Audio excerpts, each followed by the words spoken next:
IPL 2026 का match number 58 जो कि पंजाब और मुंबई के बीच में धर्मशाला के उस मैदान पर खेला जाएगा जहां पर ऑलरेडी पंजाब की टीम दिल्ली के खिलाफ एक मुकाबला खेल चुकी है और उस मुकाबले में पहले बैटिंग करने के बाद 210 का स्कोर खड़ा करने के बाद उस मैच में भी हार करके यहां पर पहुंची है। जबकि पिछले 4 मैचेस पंजाब की टीम ठीक उसी तरह से लगातार हारती हुई यहां पर पहुंची है और ओवरऑल 11 मैचेस में से 6 मुकाबले ये टीम जीती भी है और इसी वजह से अभी तक पॉइंट्स टेबल में ये टीम नंबर 4 पर भी बनी हुई है। लेकिन वहीं पर अगर हम बात करें मुंबई इंडियंस की टीम तो ये तो टूर्नामेंट से ऑलरेडी बाहर हो चुकी है, ऑफिशियली बाहर हो चुकी है। केवल लीग स्टेज के इनको 3 और मुकाबले खेलने हैं और अभी तक के 11 मुकाबले जो इस टीम ने खेले उसमें से जीते केवल 3 हैं। पिछला मुकाबला भी ये टीम हार करके आरसीबी के खिलाफ यहां पर पहुंची है। तो दोनों ऐसी टीमें जिनकी फिलहाल रीसेंट सिचुएशन बहुत ही खराब हो चुकी है, लेकिन उसमें मुंबई की टीम ने कुछ गेन किया है पिछले वाले मैच के अंदर और वहीं पर पंजाब की टीम ने ना बैटिंग में तो गेन किया है, लेकिन इनकी जो बॉलिंग शुरुआत से ही कमजोर दिखाई पड़ रही है पूरे टूर्नामेंट के अंदर, वो चीज हमको पिछले मैच में भी देखने को मिली। तो क्या यहां पर मुंबई के पास कोई आउटसाइड चांस बनता दिखाई पड़ रहा है, वही समझने की कोशिश करेंगे।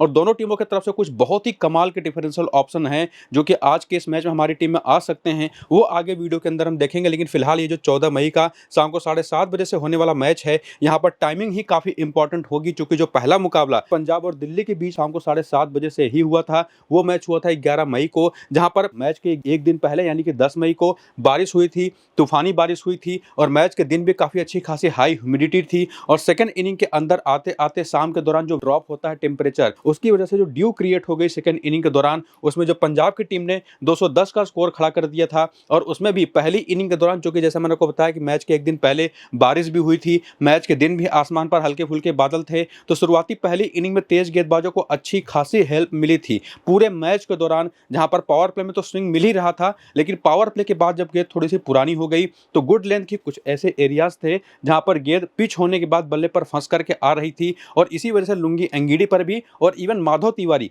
जो अपनी बड़ी अच्छी स्लोअर वंस कर रहे थे, पटकी हुई स्लोअर बाउंसर्स होती हैं, उस पर काफी इफेक्टिव दिखाई पड़े दोनों के दोनों। हालांकि स्टार की अच्छी खासी पिटाई हुई, तो वहां पर पहली इनिंग में तो उन्होंने काफी हद तक रोका, जबकि पंजाब की टीम को बनाने चाहिए था 230-240 रन और वो टीम केवल 210 रन ही बना पाई। और सेकंड इनिंग के अंदर जो ड्यू गिरी उससे गेंद गीली हो गई, गेंद स्लिप करने लगती है, निश्चित तौर पर ग्रिप करना उसको मुश्किल हो जाता है, उस कंडीशन में फील्डिंग भी मुश्किल हो जाती है। और पिछला मैच एक ऐसा मैच रहा जहां पर ना तो दिल्ली ने किसी स्पिनर को बॉलिंग कराया, पंजाब ने भी अपने स्पिनर को बॉलिंग दी नहीं, क्योंकि जैसा कि आप देख भी पा रहे हैं कि पिच काफी फर्म थी, ग्रास की अच्छी खासी कवरिंग थी, तो कोई ब्रेकेज तो था नहीं। तो उसमें शुरुआत में काफी अच्छे तरीके से रन बने, जिसमें खास करके प्रियांश आर्या वो काफी कंफर्टेबल दिखाई पड़ रहे थे, लेकिन प्रभसिमरन सिंह उनसे रन बनते दिखाई नहीं पड़े थे। और उसके बाद सेकंड इनिंग के दौरान जब डीसी की टीम चेज कर रही थी तो 216 रन बना करके 7 विकेट पर 19वें ओवर की आखिरी गेंद पर इस मैच को इन्होंने जीत लिया। हालांकि इनके पावर प्ले के अंदर 3 विकेटें गिरी थी शुरुआत में ही, और यहां पर जो दोनों इनिंग्स में ये जो स्कोरिंग पैटर्न आपने देखा जहां पर सारी विकेटें पेसर्स लेकर के गए, जिसका रीजन भी आपको बता चुका हूं कि स्पिनर ने एक भी ओवर किया नहीं था। ये इस मैदान पर ऐसा पहली बार हुआ था कि सबसे हाईएस्ट स्कोर कोई इस मैदान पर चेज हुआ हो, वरना सेकंड इनिंग में बैटिंग करना कभी भी इस मैदान पर इतना आसान होता नहीं। इसका सबसे बड़ा रीजन आपको मैं बता चुका हूं कि जो सेकंड इनिंग में ओस पिछले वाले मैच में आई वही रही। और आज के इस मैच का भी वेदर फोरकास्ट अगर आप देखें तो थोड़ी बहुत सुबह के दौरान बारिश की भी संभावनाएं हैं, मैच के दौरान आसमान पर यहाँ पर बादल भी होंगे, तो शुरुआत में तो तेज गेंदबाजों के लिए मदद होगी ही होगी। और बाकी अगर यूज्ड पिच हुई तब गेंद बल्ले पर फंस के आनी ही है मिडिल ओवर्स में, और उसके बाद सेकंड इनिंग में ओस का भी आना काफी हद तक पक्का है, तो गेंद स्किड करके बल्ले पर पहुंचेगी जरूर, लेकिन जो तेज गेंदबाजों के लिए हेल्प होगी वो पूरे मैच के दौरान बनी रहेगी। बेसिकली अगर आपको मैं सीधे सीधे कहूं तो जो पहले मैच में कंडीशन हमने देखी, ठीक उसी तरीके की कंडीशंस आपको आज के इस मैच में भी देखने को मिलेगी। जो उसमें सबसे इंपॉर्टेंट होगा ये देखना कि आज के इस मैच के लिए यूज्ड पिच यूज की जाएगी या कोई फ्रेश पिच दी जाएगी, और उसके साथ साथ जो वेदर अपडेट आपको मैंने दिया क्या वैसा वेदर बना रहेगा एक्चुअल में टॉस के बाद, वो भी अपडेट आपको मैं टेलीग्राम और व्हाट्सएप पर पिच रिपोर्ट के साथ करूंगा। तो दोनों को जाकर के ज्वाइन करिए, नीचे डिस्क्रिप्शन में और कमेंट बॉक्स में जो पिन किया हुआ कमेंट है लिंक आपको वहां पर देखने को मिल जाएगा। और साथ ही साथ यही टेलीग्राम और व्हाट्सएप पर ही आपको मैं अपने फाइनल टीम में दूंगा, तो जल्दी से टेलीग्राम और व्हाट्सएप चैनल को जाकर के ज्वाइन जरूर करिए डिस्क्रिप्शन और पिन कमेंट में दिए गए लिंक की मदद से। फिलहाल देखिए ये जो प्रोबेबल लाइनअप हो सकता है आज के इस मैच में, जो कि बेसिकली पिछले मैच अभी खेला था, जहां पर पिछले वाले मैच में बेन डॉर्सविस को भी मौका मिला, यश ठाकुर भी पिछला मैच खेल गए, चहल तो खेल ही रहे थे लेकिन इनसे बॉलिंग कराया नहीं इन लोगों ने। बैटिंग ऑर्डर काफी हद तक वही था जो पिछले कुछ मैचेस से लगातार हम देख रहे हैं, 3 तो बाएं हाथ के तेज गेंदबाजी खेल गए। बाकी इनके पास जो बेंच है इस पर से किसी के चांसेस बनते दिखाई पड़ रहे हैं, तो वही जैसे ऑप्शन इन्होंने ट्राई कर रखे हैं, जैसे लोकी फर्गुसन है, ब्रार हैं, विजय कुमार वायसाक हैं, जेवियर बाटलेट मुझे लगता है कि आज के इस मैच पर पक्के तौर पर खेलने वाले हैं और इनको खेलना भी चाहिए। जैसी कंडीशंस यहाँ पर है एकदम आइडियल बॉलर होंगे, और पता नहीं क्यों पिछले मैच में लोगों ने खिलाया नहीं, वरना अजमतुल्लाह उमार जई भी एक बहुत ही अच्छे ऑप्शन हैं ये तरीके की पिचेस जो यहाँ पर मिलती है ना वहाँ के लिए, तो ये दोनों के दोनों आइडियल बॉलर हैं। आज काफ़ी अच्छे चांसेस हैं कि कोई ना कोई एक खेल जाए। बाकी बॉलिंग जो पिछले मैच में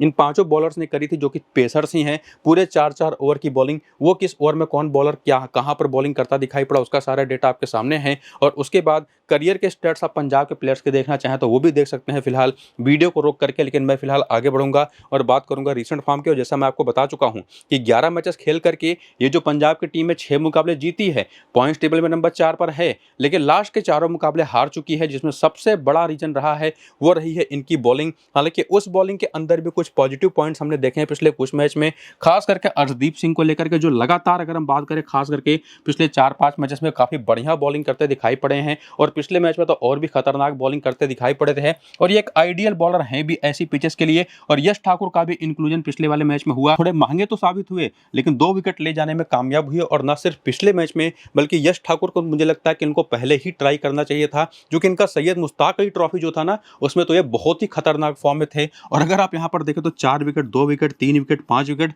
इस तरह से थोक के भाव में विकेट ये निकाल रहे थे सैयद मुश्ताक अली ट्रॉफी में। और ये कुछ उसी तरीके के बॉलर भी हैं कि पटकी हुई हिट द डेक बॉलिंग करते हैं। और जैसे कि पिच यहां पर आज के इस मैच में मिलने वाली है, पुरानी गेंद से ये आज के इस मैदान पर काफी सूटेबल बॉलर होंगे। बाकी चहल से तो बॉलिंग कराया नहीं, जबकि ये लगातार आपको मैं सीधे सीधे बता सकता हूं कि काफी अच्छी बॉलिंग कर रहे हैं। कभी कभार हुआ ऐसा जरूर है कि पहले ही ओवर में पिट गए तो उसके बाद इनको बॉलिंग मिली ही नहीं एक्चुअल में, लेकिन काफी बढ़िया बॉलिंग ये करते दिखाई पड़े। इनकी गेंदों पर तो 6-7 कैचेस ही छूटे हैं इस पूरे टूर्नामेंट के अंदर। तो निश्चित तौर पर अगर आज के इस मैच में खेलते हैं और अगर पहली इनिंग की बॉलिंग है तो वहां पर आप इनको जरूर ट्राई कर सकते हैं, क्योंकि सेकंड इनिंग की जो बॉलिंग हुई तो वहां पर तो मुझे लगता नहीं कि उनको ज्यादा मौके मिलेंगे भी, क्योंकि ओवर्स भी आएगी और शायद उतना इफेक्टिव रहेंगे भी नहीं। और बाकी बेन डॉर्सविच ने भी पिछले मैच में 1 विकेट लिया, लेकिन काफी अच्छी खासी पिटाई इनकी हुई। बाकी मार्को एंसन लगातार 2 मैच से विकेटलेस गए हैं और ये इनका पूरा सीजन पिछले 5 मैच में एक्चुअली अगर आप देखें तो एक ही विकेट ये ले पाए हैं, चाहे इनको कोई ऐसी कंडीशन भी दे दी जाए जहां पर गेंद स्विंग कर रही हो। जैसा कि आप पिछले मैच अभी देख चुके हैं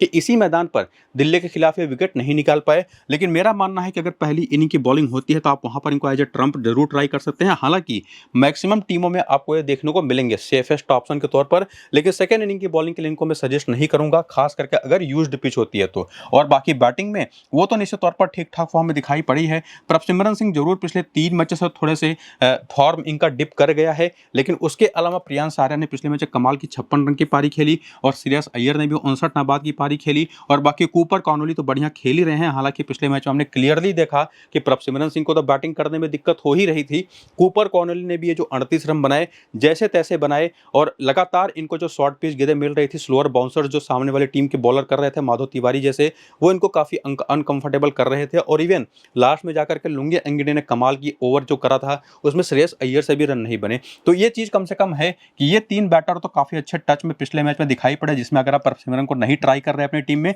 तो मार्कस स्टोनिस को इनको अपनी जगह पर अपनी टीम में लेके जा सकते हैं। वरना आपके पास बॉलर के तौर पर अर्शदीप सिंह और यश ठाकुर जैसा 2 सेफ ऑप्शन मौजूद है। तो ये 3 बैटर या ऊपर से आप सीधे सीधे कहें तो 5 में से कोई भी 3 बैटर और ये 2 बॉलर तो बेस्ट हैं। तो सीधे सीधे 5 प्लेयर आपकी टीम में आते हैं और बाकी सिचुएशन के हिसाब से आप यहाँ पर मार्को एंसन को, चहल को ट्राई कर सकते हैं अपनी टीम में, और चाहे तो निश्चित तौर पर मार्कस स्टोनिस और प्रभसिमरन में से किसी एक को ट्राई कर सकते हैं। तो ये चीज़ हमने इनके रीसेंट फॉर्म को देख करके समझा। लेकिन हेड टू हेड के आंकड़े अगर आप देखें और यहाँ से भी थोड़ा सा काफ़ी हद तक आंकड़ों के बेसिस पर कुछ कंक्लूजन निकालने की कोशिश करें तो प्रभसिमरन के आंकड़े यहाँ पर ठीक ठाक ही है बेसिकली अगर आप बात करें सामने वाली टीम की बॉलिंग के खिलाफ। हालांकि उसमें अय्यर और आर्या के नंबर ज़्यादा बेटर हैं। कूपर कॉनोली के एक मैच में केवल 17 रन है और उसके अलावा मुंबई के खिलाफ, और मार्कस स्टोनिस के 17 मैच 352 रन है, 29 का एवरेज है, 14 विकेट, तो ये बहुत ही बढ़िया करते रहे हैं मुंबई के खिलाफ। और उसके अलावा शशांक सिंह के एक मैच में 41 रन है। मार्को एंसन के आंकड़े काफ़ी अच्छे हैं और उसका रीजन है सामने जो मुंबई की टीम है उसमें टॉप ऑर्डर पर ज़्यादातर आपको इंडियन बैटिंग लाइनअप दिखाई पड़ेगी। रेयान रिकल्टन को अगर आप छोड़ दें तो रोहित शर्मा है, सूर्य कुमार यादव है, तिलक वर्मा है, नमन धीर है, और ये सारे के सारे बैटर बाएं हाथ की इन स्विंगिंग बॉलिंग वो उतना बेहतर खेल नहीं पाते। और इसी वजह से मैं कह भी रहा था कि मार्को एंसन आज एक बहुत ही अच्छे ट्रम्प होंगे, ये चीज़ आपको ध्यान में रखनी है। बाकी अर्शदीप तो रहेंगे ही, चहल अगर पहली इनिंग की बॉलिंग रहेगी तो रहेंगे ही, और यश ठाकुर के भी 2 मैच 5 विकेट हैं मुंबई के खिलाफ। विजय कुमार वैशाख के नंबर आप देख लीजिए, बाकी प्लेयर्स के नंबर देख लीजिए, उससे आपको काफ़ी हेल्प मिलेगी। और बाकी इस मैदान पर जैसा कि पिछला मैच भी ये टीम यहीं पर खेल करके हार करके आई है, उसको मिला करके बाकी सारे आंकड़े अगर आप देखें तो यहाँ पर श्रेयस अय्यर 4 मैच खेले हैं, आउट केवल 1 बार हुए हैं, और इसी वजह से 247 रन बने हैं, उसमें इनका 247 का एवरेज भी है। बाकी कूपर कॉनोली का पिछला वाला इस मैदान पर पहला ही मैच था था। आर्या के साथ ही साथ प्रभसिमरन के नंबर्स भी आप यहाँ पर देख सकते हैं। मार्क वेंसन के 3 मैच में यहाँ पर 2 ही विकेट हैं, लेकिन हमेशा यहाँ पर इनको सेकंड बॉलिंग ही मिली है और इसी वजह से आपको मैं कई बार बता चुका हूँ कि पहली इनिंग की बॉलिंग के लिए इंपॉर्टेंट होंगे। बाकी अर्शदीप हैं, बेन डॉर्सविच के नंबर आप देख लीजिए। यहीं पर लोकी फर्गुसन एक मैच में 2 विकेट ले चुके हैं और बाकी प्लेयर बैटल के आंकड़े अगर आप देखें तो जो टॉप ऑर्डर है इस पूरी की पूरी पंजाब की टीम का, वो स्पिन के खिलाफ निश्चित तौर पर थोड़ा सा वल्नरेबल है। अगर आप श्रेयस अय्यर को हटा दे चुके, Shreyas Iyer one of the best player हैं इंडियन टीम के अंदर या पूरी इंडिया में बेसिकली अगर हम बात करें तो स्पिन खेलने के मामले में, तो उनको छोड़ दे तो बाकी जो टॉप ऑर्डर के तीनों 4 में से 3 खिलाड़ी हैं वो उतनी अच्छी स्पिन खेलते नहीं। वो ऑफ स्पिन पर भी फंसते हैं, लेफ्ट आर्म ऑर्थोडॉक्स पर भी फंसते हैं, लेग स्पिन पर भी फंसते हैं और बाकी बुमराह और बोल्ट भी यहाँ पर आउट कर चुके हैं। अगर आप देखें प्रभसिमरन सिंह को और उसके अलावा आगे बढ़ें तो यहाँ पर मार्कस स्टोनिस, नेहल वडेरा और शशांक सिंह का भी नाम आपको दिखाई पड़ेगा, जहाँ पर कुछ इंडिविजुअल बॉलर्स हैं जो कि ये लोग भी स्पिन ओवरऑल अच्छी खेलते हैं। बस तेज गेंदबाजी जो रहेगी, जो मिडिल ओवर में बॉलिंग करते हैं बुमराह बोल्ट जैसे, जो डेथ ओवर में भी बॉलिंग आकर के करेंगे, वो इनके खिलाफ यूजफुल रहे हैं, जिनके नंबर्स आप यहाँ पर देख सकते हैं। तो ओवरऑल ये तो कम से कम कंक्लूजन निकलता है कि पंजाब की टीम की बॉलिंग उनकी बड़ी कमजोरी साबित हुई है, जिसमें अब बैटिंग का भी फॉर्म थोड़ा सा डिप किया है प्रभसिमरन सिंह का और खास करके जो लोअर ऑर्डर के बैटर्स हैं जैसे शशांक सिंह हो गए, नेहल वडेरा हो गए उनका। और बाकी आगे बढ़ते दूसरी जो टीम है यहाँ पर मुंबई की, उनका अगर आप प्रोबेबल लाइनअप देखें जो पिछले मैच में खेला था, जिसमें रघु शर्मा भी खेले थे, लेकिन इनको बॉलिंग पिछले मैच में कराया ही नहीं सूर्य कुमार यादव ने, जो कप्तान थे मुंबई इंडियंस के। चूंकि हार्दिक पांड्या फिलहाल अवेलेबल है नहीं, हालांकि हार्दिक पांड्या ने पिछले वाले मैच में टीम को ज्वाइन किया था, टीम के साथ ही थे लेकिन खेले नहीं, उनका अलग ही फिलहाल विवाद चल रहा है, आपको पता ही होगा। तो फिलहाल मुझे लगता है कि अगर यही लाइनअप अगर खेलती है जिसमें 1-2 चेंजेस कर भी सकती है टीम, होता हमको टॉस के बाद ही पता चलेगा। राज बाबा पिछले वाले मैच में ठीक ठाक बॉलिंग कर गए थे, बैटिंग भी ठीक ठाक कर गए थे, लेकिन कुछ खास इंपैक्ट इनका रहा नहीं। एक्चुअली लास्ट वाले मैच में लास्ट वाला जो ओवर किया था राज बाबा नहीं किया था, उसमें टीम हार भी गई थी। और बाकी इनके पास जो बेंच है उसमें से निश्चित तौर पर कोई इंडियन प्लेयर है तो मुझे लगता है कि अश्विनी कुमार को उनको खिलाना चाहिए, राज बाबा की जगह पर एक ज़्यादा इफेक्टिव ऑप्शन हो सकते हैं। और बाकी भी जो ऑप्शन आप उनके नाम यहाँ पर देख सकते हो, और चूंकि मुंबई की टीम ना टूर्नामेंट से बाहर हो चुकी है तो बहुत सारे प्रयोग ये टीम कर सकती है, कोई भी खेल जाएगा तो उसमें कोई बड़ी बात है नहीं। तो उसके लिए आपको टॉस के बाद अपडेटेड रहना पड़ेगा, देखना पड़ेगा कि अगर कोई नया प्लेयर खेलता है तो कैसा प्लेयर है, वो आपको मैं टेलीग्राम पर बता दूंगा। और बाकी बॉलिंग इनके तरफ से जो लास्ट वाले मैच में हुई थी उसमें आज के मैच में भी मेरे हिसाब से गजनफर भी और इवन विल जैक्स भी काफी इंपॉर्टेंट रहेंगे, क्योंकि पंजाब की टीम में टॉप ऑर्डर पर ही आपको पता है लेफ्ट हैंडर्स की भरमार है, ऊपर कॉर्नली तो हैं ही, प्रियांश आर्या भी हैं, तो उनके सामने आपको विल जैक्स भी और गजनफर भी बॉलिंग करते दिखाई पड़ेंगे। बाकी दीपक चहर, बुमराह और कॉर्बिन बॉस जो बॉलिंग करेंगे ही, और इनके लिए एक जो कॉम्बिनेशन में बन रही है बॉलिंग, वो एक खासियत रही है कि जैसा आपको मैं वीडियो को शुरू में ही बता रहा था ना कि बॉलिंग में इनका फॉर्म गेन हुआ है। पिछले मैच में जसप्रीत बुमराह ने 4 ओवर किए, थोड़े से अनलकी चल रहे हैं, विकेट एक भी नहीं निकाल पाए, लेकिन रन केवल 20 दिए थे। और दीपक चहर पिछले 2 मैचेस में जो 8 ओवर कर चुके हैं उसमें से लास्ट के पहले शुरुआती 2 ओवर अगर आप छोड़ दें सेकंड लास्ट मैच के, तो लास्ट के जो 6 ओवर इन्होंने पिछले 2 मैच में किए हैं बहुत ही कमाल के किए हैं, चाहे डेथ ओवर की बॉलिंग हो चाहे पावर प्ले की बॉलिंग हो। पिछले मैच भी 2 विकेट लेकर गए थे और कॉर्बिन बॉस जो 4 विकेट पिछले मैच में लेकर के गए ही हैं। गजनफर भी अच्छी बॉलिंग कर रहे हैं, विल जैक्स भी ठीक ठाक बॉलिंग कर रहे हैं, और यही इसी रीजन था कि आपको मैं कह भी रहा था कि बॉलिंग इनकी काफी यूजफुल आज के इस मैच में हो सकती है। बाकी करियर के आंकड़े भी आपके सामने हैं, और अब आप देखेंगे यहाँ पर रीसेंट फॉर्म, जिसमें आपको मैं क्लियरली बता ही चुका हूं कि चाहे आप कॉर्बिन बॉस की बात कर लें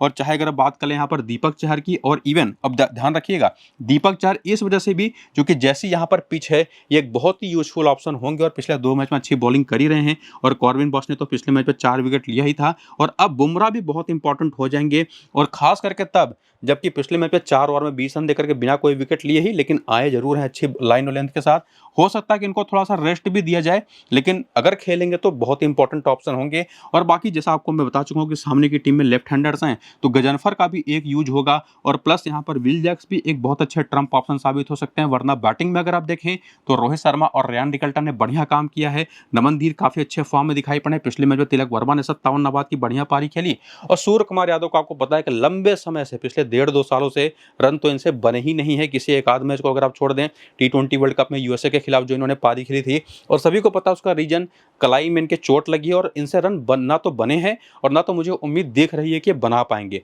अगर कोई बहुत ही कमाल का इनका दिन ना हुआ तो रन तो मुझे नहीं लगता कि इनसे आपको बनते हुए दिखाई पड़ेंगे। बाकी बेंच पर से देखिए कौन खेलेगा कुछ हमको पता है नहीं, नंबर सबके आपके सामने, आप उसको जरूर देखिए। फिलहाल एक बात तो पक्की है कि मुंबई की तरफ से आज के इस मैच में काफी सारे ऑप्शन है जिनको आप ट्राई कर पाएंगे, जिसमें इसमें हेड टू हेड के नंबर से भी अगर आप हेल्प लेने की कोशिश करें तो रेयान रिकल्टन के आंकड़े तो पंजाब के खिलाफ अच्छे हैं नहीं, हालांकि रोहित शर्मा के आंकड़े काफी अच्छे हैं, नमन धीर के आंकड़े बहुत ही बेहतर हैं और सूर्य कुमार यादव, तिलक वर्मा के आंकड़े भी ठीक ठाक हैं, जिसमें दीपक चहर के 12 मैचों केवल 7 विकेट है, लेकिन बुमराह के आंकड़े, गजनफर के आंकड़े बहुत ही शानदार हैं। और उसमें अगर आप बात करें शार्दुल ठाकुर बाई चांस खेल गए तो ये भी बहुत अच्छा कर चुके हैं, और इवन हार्दिक पांड्या के आंकड़े भी आप देख सकते हैं। और साथ ही साथ वेन्यू के भी नंबर्स अगर आप देखो तो इस मैदान पर ऑलरेडी रोहित शर्मा ने 6 मुकाबले खेल करके 215 रन बनाए हैं, 43 का एवरेज है। बाकी यहीं पर तिलक वर्मा के 1 मैच है, सूर्य कुमार यादव का 1 मैच है, कॉर्बिन बॉस ने यहीं पर 1 मैच में 4 रन बना रखा है, 1 विकेट ले रखा है, बुमराह के 2 मैच में 2 विकेट, 2 मैच में 2 विकेट हार्दिक पांड्या के हैं। तो ज्यादा एक्सपीरियंस इस मैदान पर मुंबई के प्लेयर्स का है नहीं, लेकिन जो भी है वो आपके सामने है। और उसके बाद यहाँ पर प्लेयर बैटल भी आप देख सकते हैं, जिसमें एक चीज तो क्लियर है कि बाएं हाथ की तेज गेंदबाजी वो बहुत ही यूजफुल होने वाली है इस पूरी की पूरी मुंबई की बैटिंग अटैक के खिलाफ, जिसका रीजन आपको मैं उसी टाइम पर बता चुका हूं जब हम बॉलिंग की बात कर रहे थे पंजाब की तरफ से। और बाकी लेफ्ट आर्म पेस तो है ही, उसके साथ साथ चहल हो गए, मार्कस स्टोनिस हो गए, वो रोहित शर्मा के खिलाफ, अर्शदीप हो गए और मार्को एंसन हो गए रेयान रिकल्टन के खिलाफ, जो कि दोनों के दोनों बाएं हाथ के तेज गेंदबाज हैं। तो लेग स्पिनर के तौर पर चहल भी बार बार आपको देखने को मिलेंगे बाएं हाथ का तेज गेंदबाज, तो इस टीम के खिलाफ आपको दिखाई पड़ेगा ही हमेशा से हमेशा प्लेयर बैटल में, जो आपको मैं ऑलरेडी बता चुका हूं। बाकी दूसरा जो कोई बॉलर खेलेगा उसके अलावा वो भी यूजफुल तो रहेगा ही रहेगा अपने हिसाब से, और वो कौन कौन सा बॉलर हो सकता है आपको मैं पीछे बता चुका हूं। तो सब कुछ यहां पर देख लेने और समझ लेने के बाद एक तो क्लैरिटी यहां पर है कि मैच टक्कर का होता हुआ दिखाई पड़ रहा है। बस बात यही है कि मुंबई की टीम कितने चेंजेस आज के इस मैच में करेगी, और प्लस कैसी बॉलिंग कॉम्बिनेशन पंजाब की टीम लेकर के जाएगी, और किस इनिंग में किस टीम की बैटिंग या बॉलिंग होने वाली है, और पिच कौन सी यूज की जाएगी, पहले मैच वाली